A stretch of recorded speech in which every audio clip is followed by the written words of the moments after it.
रहे हैं प्रश्न के लिए। ममता जी तैयार, पहला प्रश्न कर रही है ममता सतवैया, इंदौर। महाराज जी नमोस्तु। ग्रस्तों के लिए यदि सच बोलना पड़ता है तो अपयश क्यों मिलता है? देखिए, सच बोलने से अपयश मिलता है ये बात मुझे समझ में नहीं आती, लेकिन सच को अगर आप गलत तरीके से और गलत प्रसंग में बोलेंगे तो अपयश जरूर मिलेगा। इसलिए हमारा धर्म हमसे कहता है सच बोलो, यही पर्याप्त नहीं है। सत्यम ब्रूयात् प्रियम ब्रूयात् ना ब्रूयात् सत्यम अप्रियम ना नृतं च प्रियम ब्रूयात्, ऐसा धर्म सनातन। सच बोले, प्रिय बोले, अप्रिय सच ना बोले और प्रिय असच मत बोले, प्रिय झूठ ना बोले, ये शाश्वत धर्म है।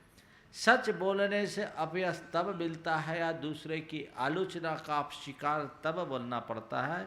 समीक्षा करके देखें, जब कहीं आप गलत तरीके से या गलत प्रसंग में सच बोल दें।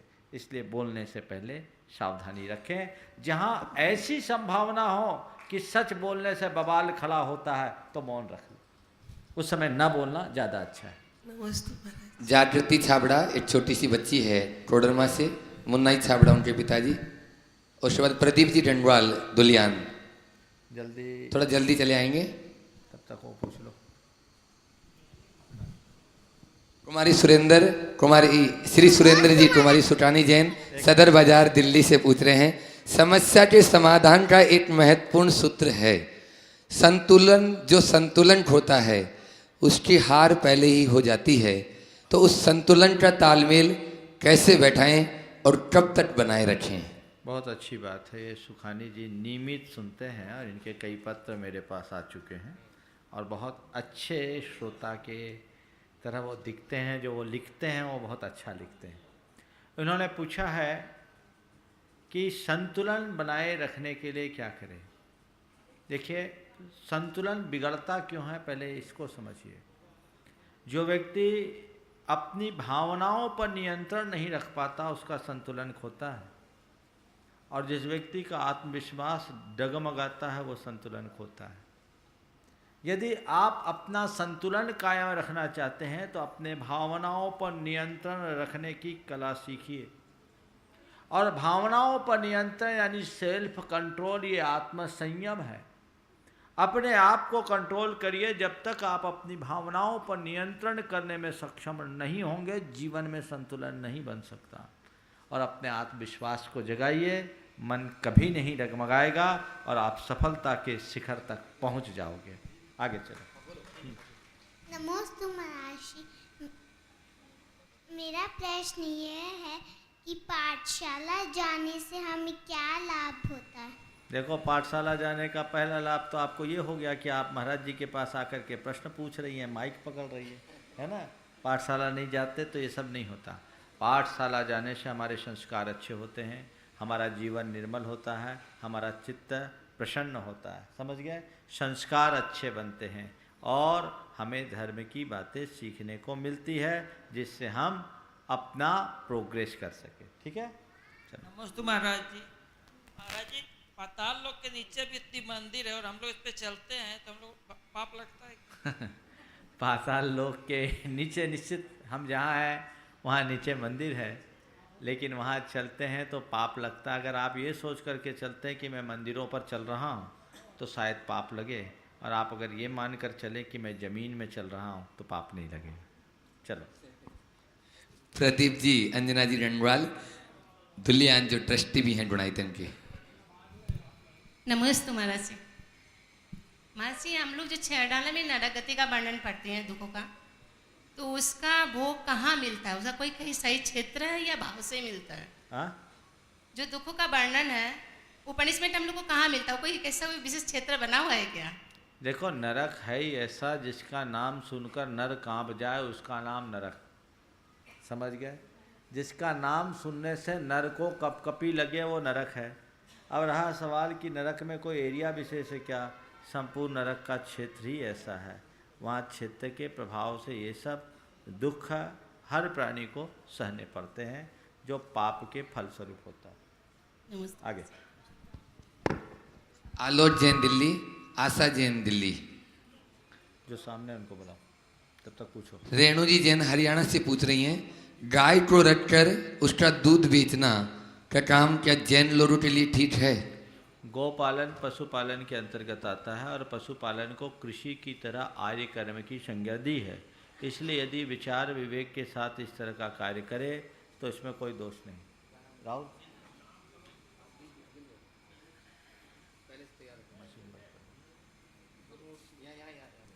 नमोस्तु महाराज जी, उंडा काल में तीर्थंकर भगवान की आयु एवं शरीर घटता है, क्या उपसरणी काल में बढ़ती है? हाँ, केवल तीर्थंकरों की नहीं, सबकी।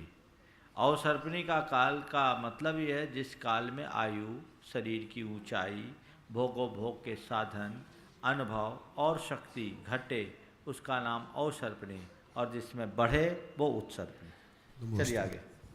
आशा जैन दिल्ली और दीपक जी जैन दिल्ली, विपिन जैन दिल्ली, सभी आ जाएं। पूर्णिमा का दिन में शांति विधान और माइक पास में। पूर्णिमा के दिन शांति विधान और शांति धारा करने का क्या महत्व है? देखिए, शांति विधान, शांति धारा जिस दिन कर लो वो दिन महत्वपूर्ण हो जाता है। पर ऐसा कहते हैं कि जब चंद्रमा बलि होता है तो उसमें हमारा मनोबल बढ़ जाता है, हमारी भावनाओं में उभार आ जाता है। तो ज्योतिष के नियमानुसार चंद्र बलि होने पर किए गए कार्य अच्छे होते हैं। तो पूर्णिमा उस दिन चंद्रमा पूर्ण रूप में रहता है और चंद्रमा का हमारे मन से बड़ा गहरा संबंध है, मनोबल ऊंचा हो जाता है। इसलिए कहते हैं ऐसे दिनों में धार्मिक अनुष्ठानों का ज़्यादा महत्व है। लेकिन मैं कहता हूँ ऐसे दिनों में करो, पर जिस दिन कर लो उस दिन को भी महत्वपूर्ण मानो। नमोस्तु महाराज। अगले नेक्स्ट दीपक जैन, विपिन जैन। उसमें महेंद्र जी सरैया दाहोद। दीक्षा लेते समय महाराज जी नाम, सीधे हो जाओ, सीधे हो जाओ। दीक्षा लेते समय महाराज जी नाम क्यों बदल दिया जाता है? माइक पास रखो ना भाई। हाँ बोलो। नमस्ते महाराज जी, दीक्षा समय लेते समय महाराज जी नाम क्यों बदल दिया जाता है? दीक्षा लेते समय नाम इसलिए बदल दिया जाता है, दीक्षा का मतलब है नया जन्म। अब नया जन्म है तो नया नाम तो चाहिए, ताकि पुराने सारे संपर्कों से संबंध टूट जाए, कोई लेना देना न रहे। नमस्ते। नमोस्तु माइक पास में रखो भाई। क्या करते हो? जो कर्म बंध जाता है वह भोगना पड़ता है, क्या शुभ या अशुभ कर्म से वह बंध कम या ज्यादा हो सकता है? कर्म बंधता है उसे भोगना ही पड़ता है, लेकिन हाँ, यदि आप कर्म बंध के बाद जाग जाएं तो अपने बंधे हुए कर्म में कुछ कमी कर सकते हैं। जैसे सम्राट श्रेणिक ने यशोधर मुनिराज पर उपसर्ग करते वक्त 7वें नरक की आयु का बंध किया 33 सागर की। बाद में उसे सद्बुद्धि हुई और भगवान महावीर की शरण में आया, छायिक सम्यक दर्शन प्राप्त कर लिया, तीर्थंकर प्रकृति का बंध कर लिया और उस कर्म को जो 33 सागर की आयु लेकर 7वें नरक में जाना था उसे मात्र 84,000 वर्ष तक सीमित कर लिया। तो कर्म, बंधे हुए कर्म को भोगना तो पड़ता है, लेकिन उसे काफ़ी कुछ डाइल्यूट किया जा सकता है और कुछ कर्मों को परिवर्तित भी किया जा सकता है। दोनों प्रकार की संभावनाएं बनती है। इसको हमारे कर्म सिद्धांत की भाषा में बोलते हैं संक्रमण। यदि आपके द्वारा कोई पाप हुआ और उसके बाद आपने पश्चाताप कर लिया, तो अंतरंग पश्चाताप और प्रायश्चित के बल पर आप अपने जीवन में किए गए बड़े से बड़े पाप को साफ कर सकते हैं। हाँ, कुछ कर्म इतने प्रगाढ़ होते हैं जिन्हें भोगना ही पड़ता है, जैसे निधत्ति निकाचित कर्म। लेकिन फिर भी हमें 2 बातें सदैव ध्यान में रखना चाहिए। एक, कर्म करने से पूर्व सावधान होना चाहिए कि मैं ऐसा कुकर्म करूं ही नहीं जिससे बंधन का शिकार बनूं, और यदि कर्म बंधन बंध गया है तो उससे रोने की जगह उस बंधन को काटने के लिए जितना सत्कर्म कर सकें, पुरुषार्थ कर सकें, करें। काफ़ी कुछ हद तक उस कर्म को साफ किया जा सकता है। प्रभात जी सेठी गिरिडी, उसके बाद में ब्रह्मचारी सुनीता दीदी तैयार रहे।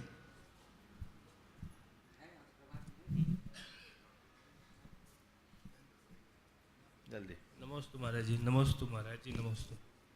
मेरा प्रश्न है महाराज जी कि चातुर्मास निष्ठापन के बाद हमारे पूज्य गुरु मुनि महाराज को सभी क्षेत्रों से विहार करना होता है, लेकिन कहीं कहीं उनके विहार की व्यवस्था नहीं हो पाती या कठिनाई होती है, जबकि सभी संस्थाओं के पास आहार दान के रूप में काफ़ी राशि जमा भी होती है, फिर बिहार की व्यवस्था में कठिनाई क्यों? ये तो व्यवस्था करने वालों की बात है। देखो, एक बात मैं कहता हूँ, साधुओं की परिचर्या करने की जिम्मे हो गया प्रश्न और बाकी नहीं, इसमें महाराज जी फिर ये राशि का उपयोग क्या?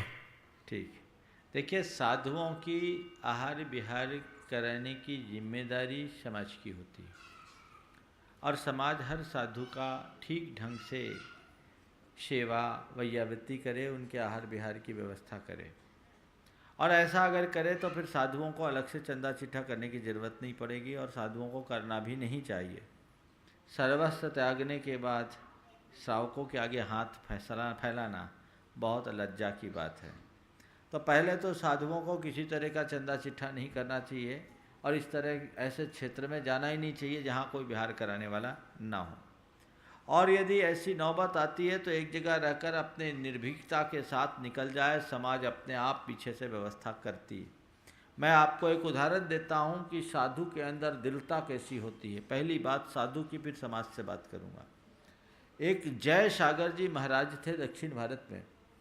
उन्होंने कहीं चातुर्मास किया और उनकी सम्मेद शिखर जी आने की बड़ी प्रबल इच्छा थी।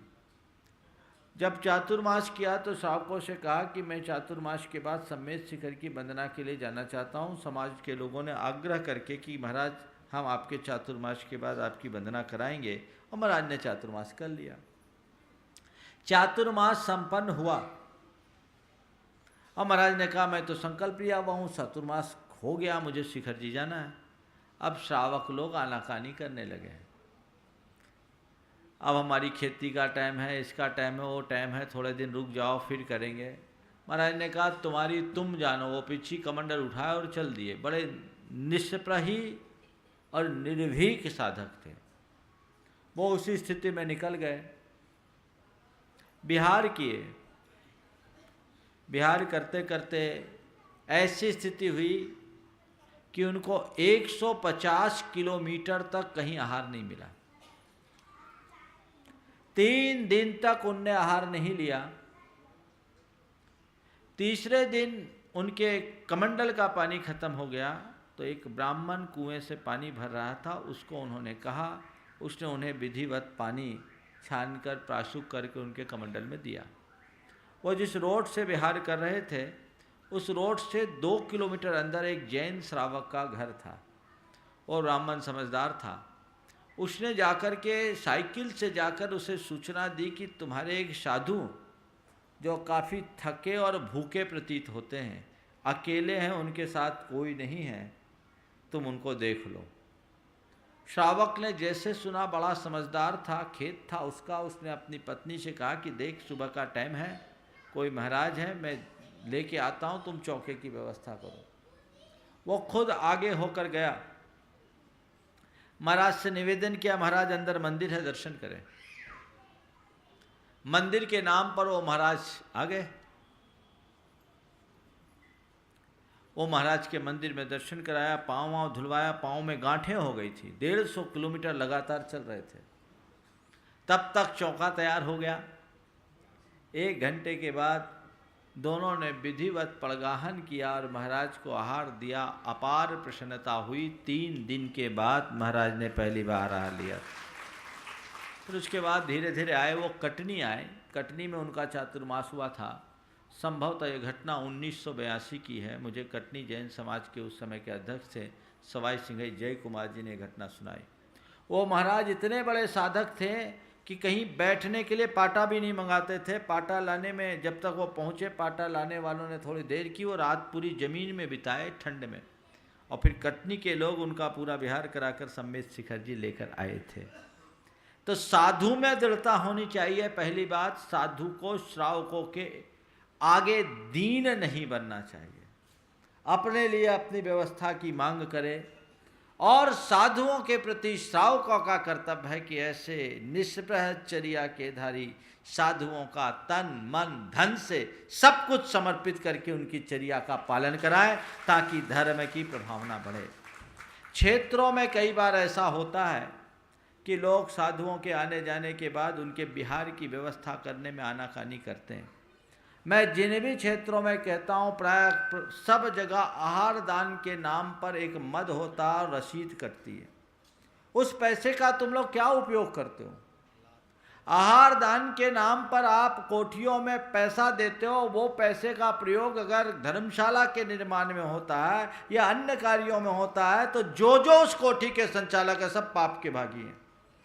आहार दान यानी साधु के लिए आपने किया है तो साधु के आहार विहार की व्यवस्था करो।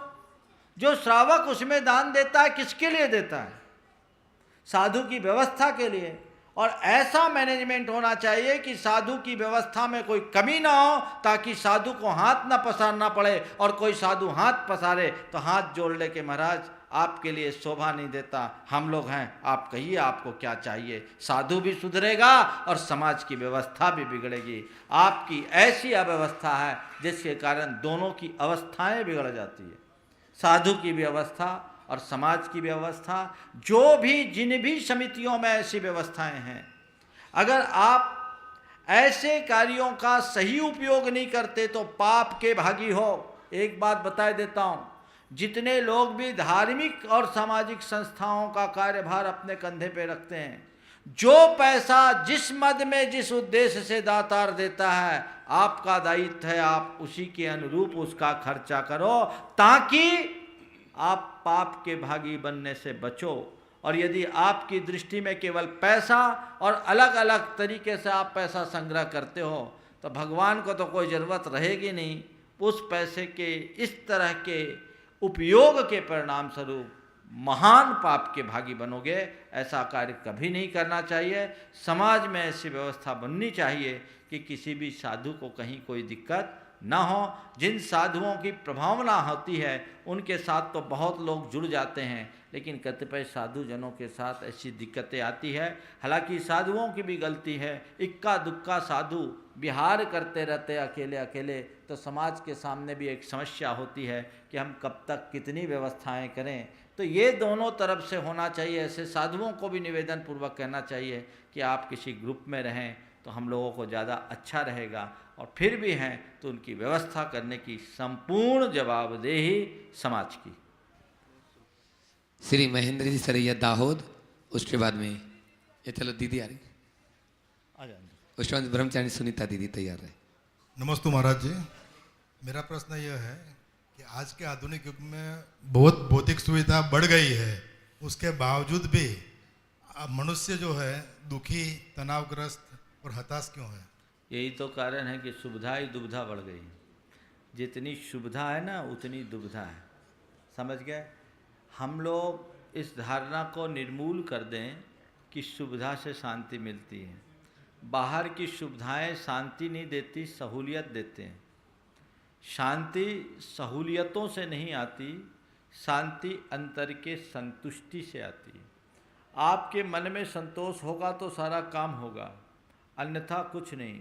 एक आदमी के दिमाग में टेंशन है और तनावग्रस्त व्यक्ति अपने मन के को बहलाने के लिए 100 साधन का इस्तेमाल कर सकता है। कोई पिक्चर जा सकता है, कोई नशा कर सकता है, कोई क्लब में जा सकता है, कोई घूमने फिरने जा सकता है, लेकिन कितनी देर? उससे उसे शांति कितनी देर?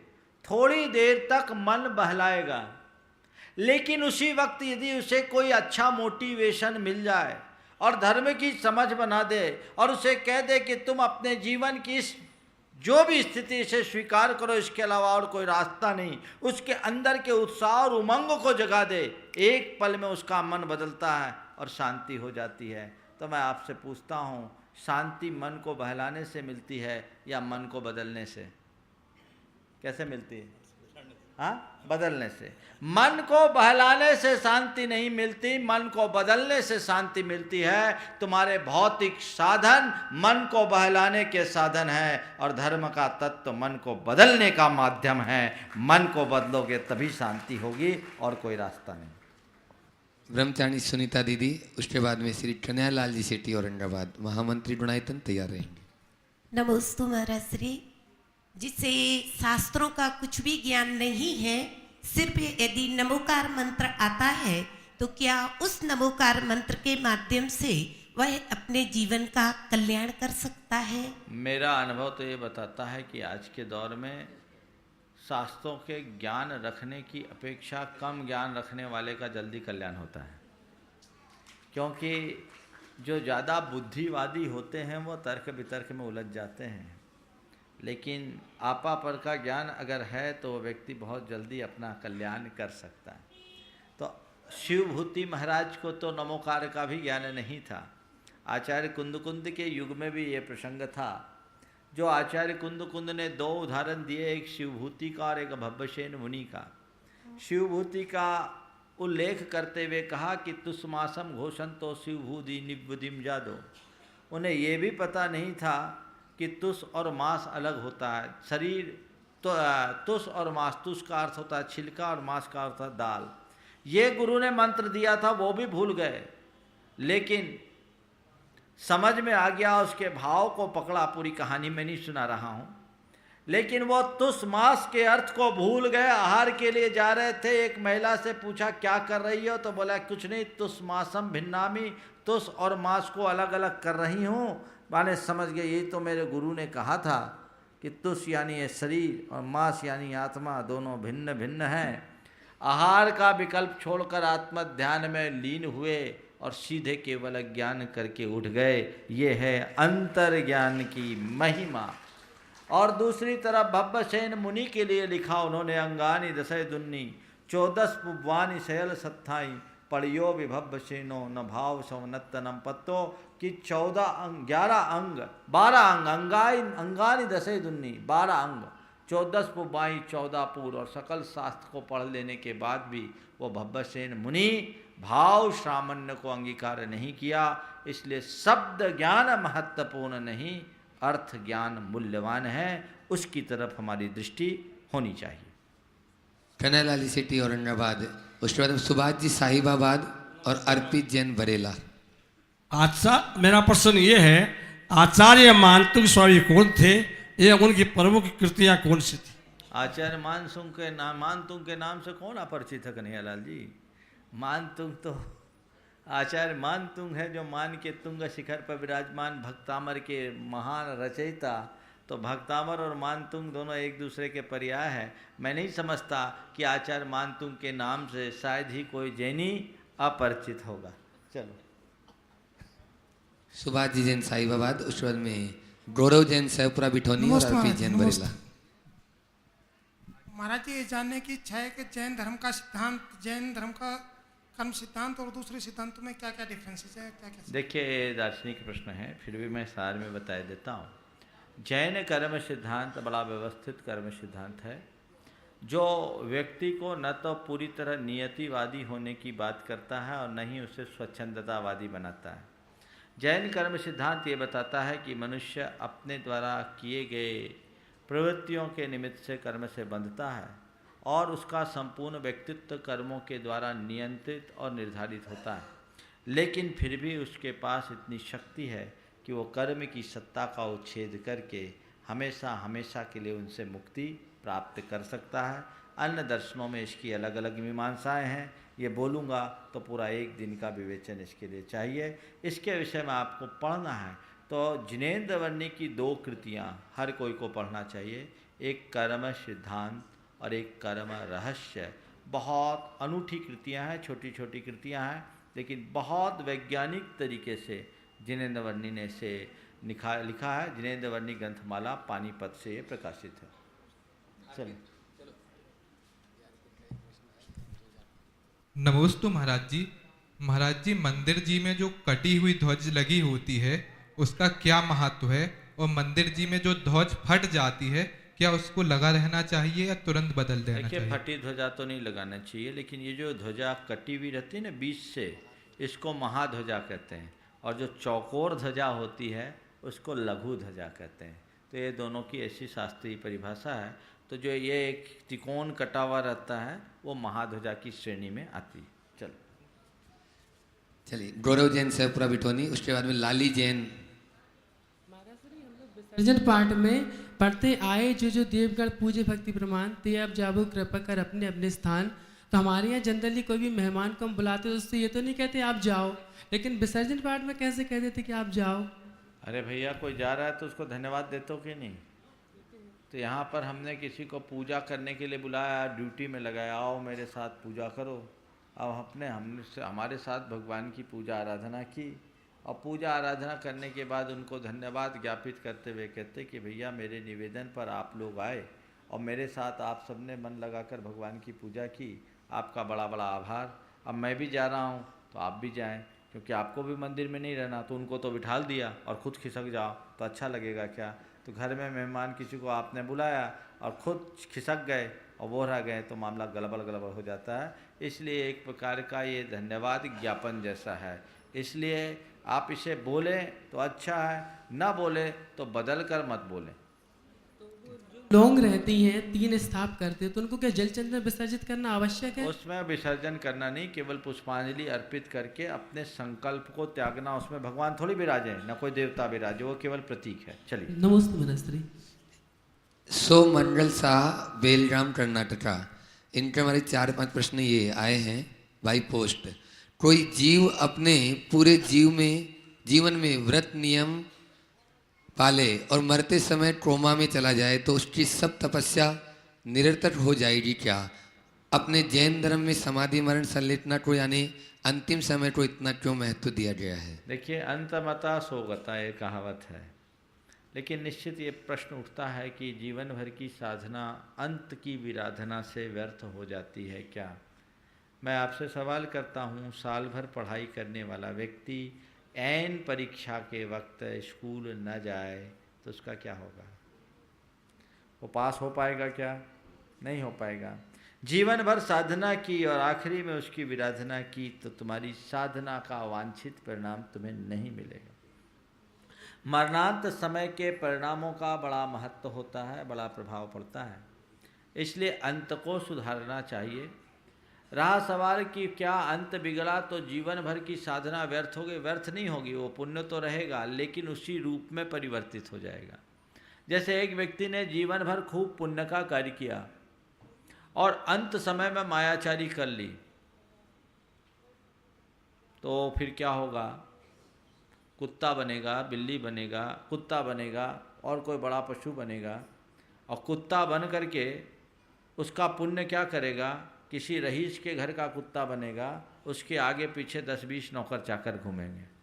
समझ गए? मैं बिहार करते हुए आ रहा था उत्तर भारत से, तो ग्वालियर और सोनागिर के बीच में एक स्थान है टेकनपुर छावनी, भारत का सबसे बड़ा श्वान प्रशिक्षण केंद्र है। वहाँ के गेस्ट हाउस में हमारा विश्राम था।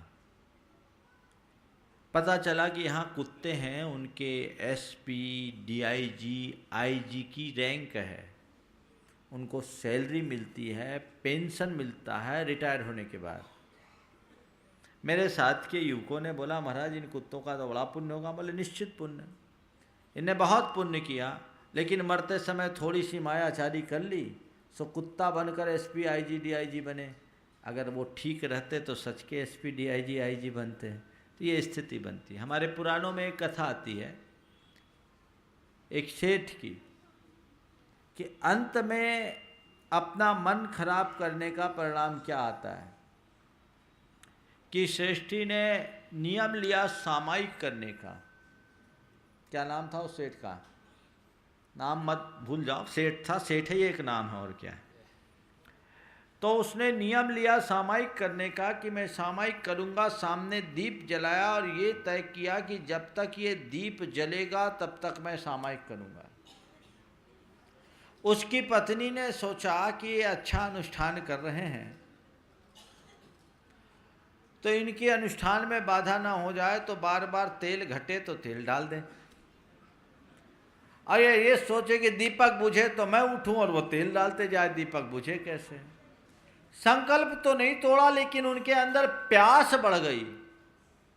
गर्मी का समय होगा और पानी की प्यास के साथ वो मरे। वो सेठ मरा और अपने ही घर की बावड़ी में मेढक बन गया। जीवन भर की साधना आर्त ध्यान के परिणाम स्वरूप उसका पतन करा दी। लेकिन पाप ने मेढक बनाया, आर्त ध्यान ने मेढक बनाया, लेकिन उसका पुण्य आया कि अपनी ही पत्नी के निमित्त से बावड़ी से बाहर निकल गया, और बावड़ी से बाहर निकलने के बाद उसको अपना आत्मज्ञान हो गया कि मैं कैसे धर्म की विराधना करके अपना पतन किया। काश मैंने ठीक ढंग से धर्म ध्यान किया होता संक्लेश मुक्त होकर, तो मेरा आज मैं जल का कीट नहीं बनता। और उसे मालूम पड़ा कि भगवान महावीर का समोसन राजगीर में आया हुआ है। 2500 वर्ष पुरानी घटना, ज़्यादा पुरानी नहीं। तो उसका हृदय, वो पूजा के संस्कार, वो भक्ति के भाव फिर से जागृत हो गए। वो पुराना पुण्य उसके बैकिंग में था कि एक मेढक के अंदर वो सारे संस्कार जागृत हो गए, और उस संस्कार के परिणाम स्वरूप अपने मुंह में उसने एक कमल की छोटी सी पाँखड़ी देकर फुदक फुदक कर भगवान की आराधना के लिए बढ़ना शुरू किया। जा रहा था, और रास्ते में राजा सैनिक के हाथी के पाँव के नीचे आ गया। मेढक के शरीर से भले नहीं पहुंच पाया, पर साक्षात देवता बन करके पहुंच गया। और आप महावीर अष्टक में बोलते हैं, यदर्चा भावेन प्रमुदित मना दर दुरिह छनादाशित स्वर्गी गुणगण समृद्ध सुख निधि लभन्ते सद्भक्ता शिव सुख समाजम किमुतदा महावीर स्वामी नयन पथगामी भवतु में। पूरे प्रसंग के सार में मैं कहता हूँ, धर्म का कार्य उत्साह से करो, प्रतिपल सावधान रहो, और हर क्षण को अपने जीवन का अंतिम क्षण मानकर चलो, ताकि क्षण क्षण सावधानी रह सके, और अंत तक अच्छे से रहने की कोशिश करो। लेकिन इस भय से कि अगर अंत में बिगड़ना है तो अभी से संभालने की क्या ज़रूरत, अंत में से गाड़ लेंगे। ध्यान रखना, जो ढंग से जीते हैं वही ढंग से मर पाते हैं। जिनकी जिंदगी बेढंगी होती है उनकी मौत भी बेढंगी होती है। इसलिए ढंग से जियो, ताकि ढंग से मरकर अपने जीवन का उद्धार कर सको।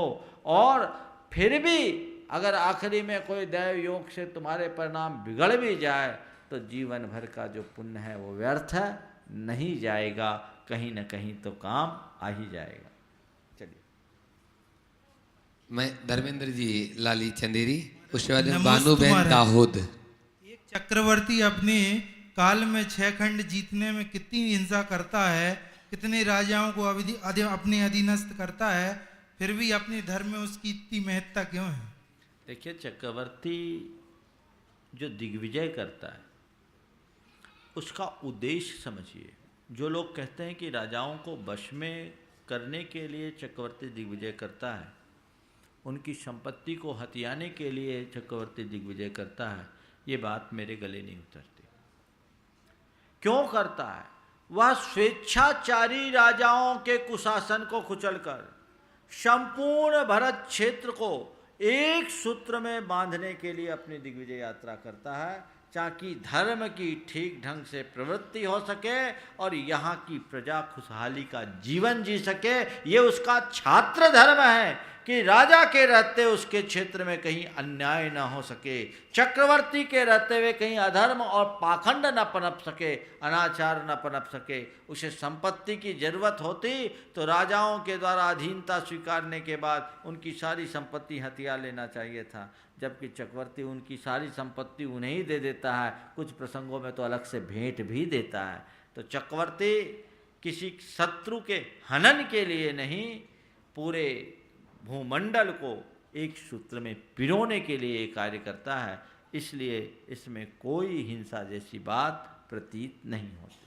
बानूबेन दाहोद, उसके बाद में श्रीमती चंद्रकला जी पाटनी, राज्य मंत्री गुणायतन, तैयार रहे। हे गुरुदेव, नमस्तु नमस्तु नमस्तु। आजकल मनुष्य, किसी मनुष्य का अच्छा होता है वो सहन नहीं कर पाता है, इसका क्या कारण है? अच्छा होता है मतलब कोई भी कार्य उसकी वृद्धि होती है उस प्रश्न। अच्छा ये बोलो ना, किसी की बढ़ती को मनुष्य क्यों नहीं सह पाता, यही बोलना चाह रही ना। हाँ वो गुजराती टंग है ना, थोड़ी समझने। किसी की बढ़ती को क्यों नहीं सह पाता, ध्यान रखना, इसी का नाम है ईर्ष्या। किसी की प्रगति को देख न पाना, किसी की प्रशंसा को न सह पाना, किसी की उपलब्धियों को न पचा पाना, ये सब ईर्ष्या है और ये महारोग है। और बुरा मत मानना, दो बीमारियां हैं, एक चिंता और एक ईर्ष्या। चिंता के शिकार पुरुष ज़्यादा होते हैं और ईर्ष्या का प्रभाव महिलाओं में ज़्यादा होता है। चलो आगे। श्रीमती चंद्रकला जी पाटनी, रांची जय कुमार जीवराज साहब बारामती तैयार है। नमस्ते महाराज श्री। ऐसा कहा जाता है कि धर्मात्मा के द्वारा कोई गलती हो जाए तो उसे छिपा लो, उपगोहन करो, तो ऐसा करने से क्या दोषों का पोषण नहीं होगा? बहुत सही बात पूछा है। कई बार ऐसा कहते भी हैं कि उपगोहन करने से दोषों का पोषण होता है। देखिए यहाँ उद्देश्य पोषण का नहीं, उद्देश्य शोधन का है। अगर आप किसी के दोष को दबाते हैं तो उसका पोषण नहीं होता, शोधन होता है। और अगर आप उसे प्रचारित कर देते हैं तो शोधन होने की संभावना बिल्कुल कम होती है, खत्म ही हो जाती। हमारा धर्म कहता है कि कोई भी व्यक्ति धर्म के मार्ग में चलता है तो स्खलन स्वाभाविक है, चलने वाला ही गिरता है। और कोई गिर जाए तो हम उसको दुत्कारे नहीं, पुचकारे, उसे संभाले, उपगोहन करके उसका स्थितिकरण करें। अगर किसी व्यक्ति की कमजोरी को एकांत में बुलाकर आप कहें तो उसका हृदय परिवर्तन हो सकता है और वो अपने आप को बदल सकता है, बदलने की गुंजाइश होती है। और उस बात को सब जगह उजागर कर दें तो उस व्यक्ति के बदलने की सारी संभावनाएं खत्म हो जाती है। दूसरी बात, धर्म मार्ग की गुडविल खराब होती है। मैं उत्तर प्रदेश में बिहार कर रहा था, एक जगह बोर्ड लगा था, इस रास्ते से न जाएं, ये रास्ता खराब है। मैंने देखा चौड़ा रास्ता दिख रहा है, पिच भी अच्छी दिख रही है, फिर ये क्यों लिखा कि रास्ता खराब है? मैंने अपने साथ चलते हुए युवकों से पूछा क्या बात है? बोले महाराज यहाँ एक इंडस्ट्री चलती है। बोले कौन सी इंडस्ट्री? एक ऐसी इंडस्ट्री जिसमें जीरो इन्वेस्टमेंट होता है। बोले क्या? बोले किडनैपिंग होती है। इधर कोई जाए तो सलामत नहीं, लूट हो जाए, किडनैपिंग हो जाए। तो बोले इसलिए इस रास्ते को खराब बता दिया कि इस रास्ते से नहीं जाए। तो रास्ता अच्छा है, रास्ते वाले खराब है, इसलिए रास्ता खराब है। इसी प्रकार किसी व्यक्ति के द्वारा कोई गलती हो जाए और उस गलती का प्रचार होने लगे तो लोग सोचेंगे मोक्ष मार्ग में चलने वाले सब ऐसे ही होते हैं, तो एक की गलती के कारण पूरा मोक्ष मार्ग बदनाम हो जाएगा। तो मार्ग की निंदा को बचाने के लिए हमें गलत बातों का प्रचार कम करना चाहिए, उसका शोधन करो, संशोधन करो, इस दृष्टि से उपगोहन करो। जिनेंद्र भक्त सेठ ने चोर के हृदय का परिवर्तन कैसे किया? उपगोहन के बल पर ही ना। यदि पहले से बोल दिए होते ये चोर होता तो सच में वो क्षुल्लक के भेष में रहने वाला चोर चोर ही बना रहता। लेकिन जिनेंद्र भक्त सेठ का कितना विशाल दृष्टिकोण था कि अपने इस विचार और विवेक के बल पर उसने उस चोर का हृदय परिवर्तन कर दिया और जीवन बदल गया।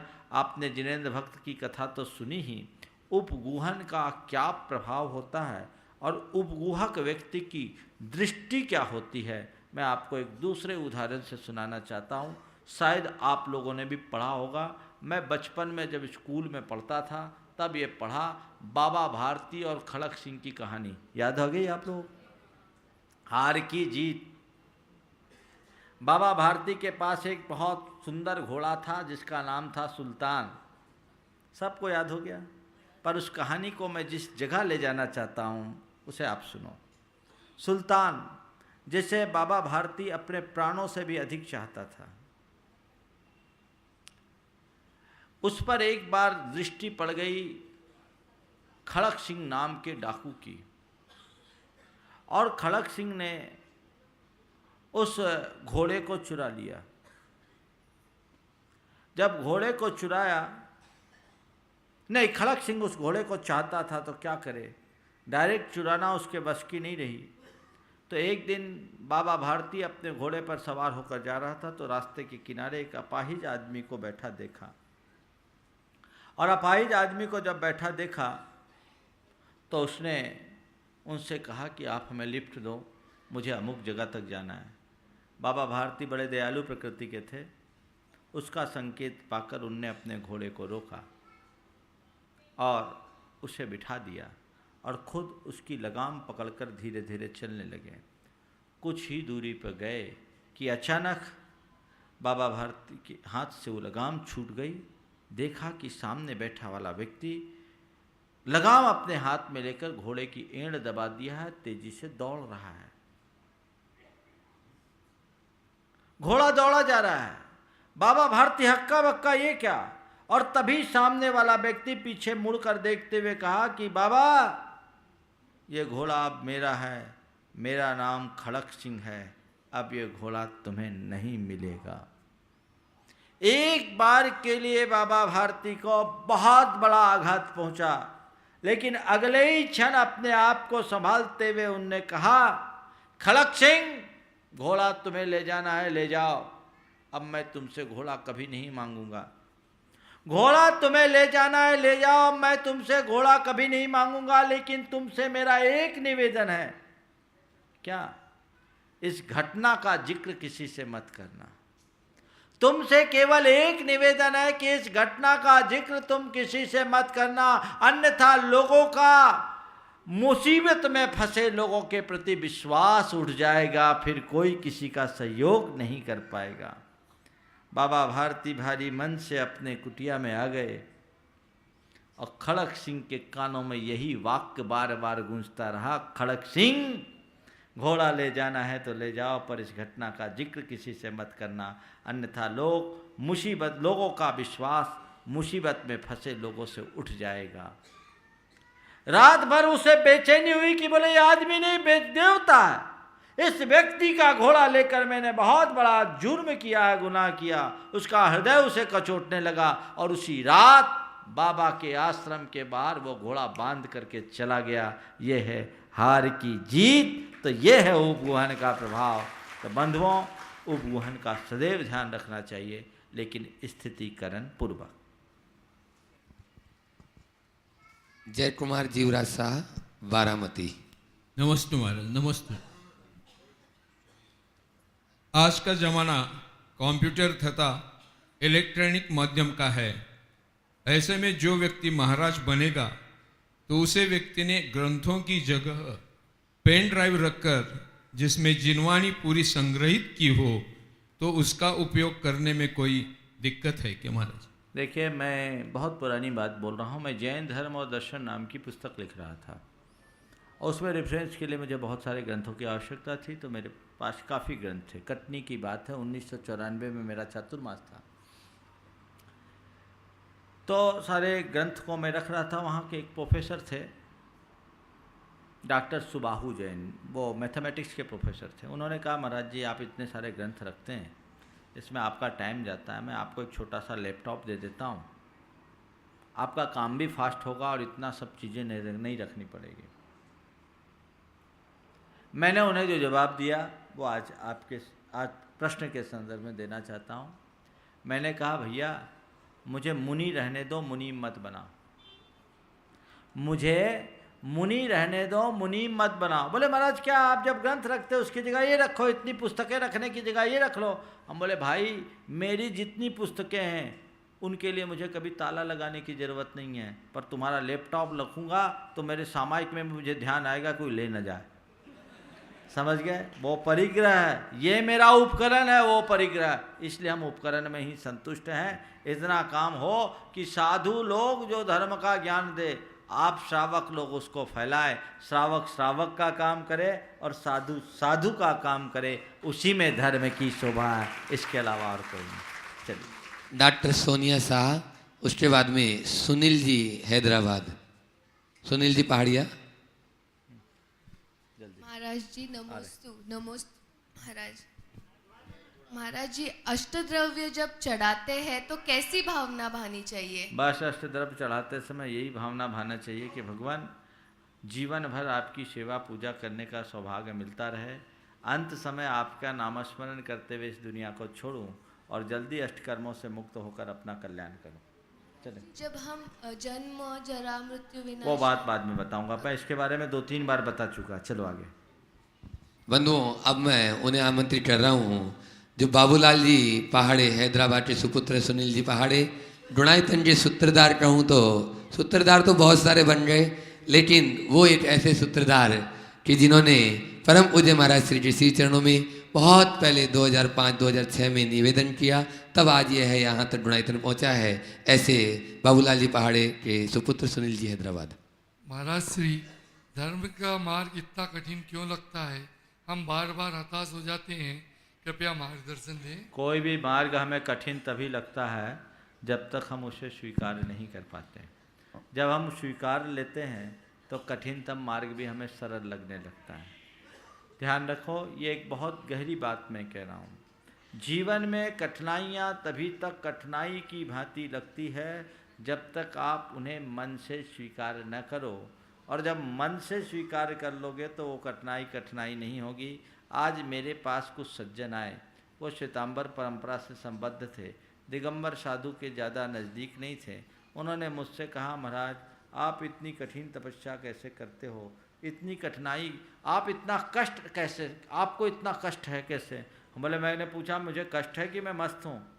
आपसे ज़्यादा मस्त मैं हूँ, कष्ट तो आपको दिख रहा। बोले हाँ महाराज, बात तो सही है, इसका रहस्य क्या है? हमने कहा, कष्ट तभी तक कष्ट प्रतीत होता है जब तक उसको स्वीकार न करो। अंतर मन से स्वीकार करते हुए व्यक्ति कष्ट में ही मस्त बना रहता है। तो धर्म का मार्ग आपको कठिन दिखता है इसलिए कि शायद अंतर से आपने पूरी तरह धर्म को स्वीकार नहीं किया। जिस दिन धर्म को स्वीकार कर लोगे तो तुम ये पाओगे कि धर्म से सरल कोई और मार्ग ही नहीं है।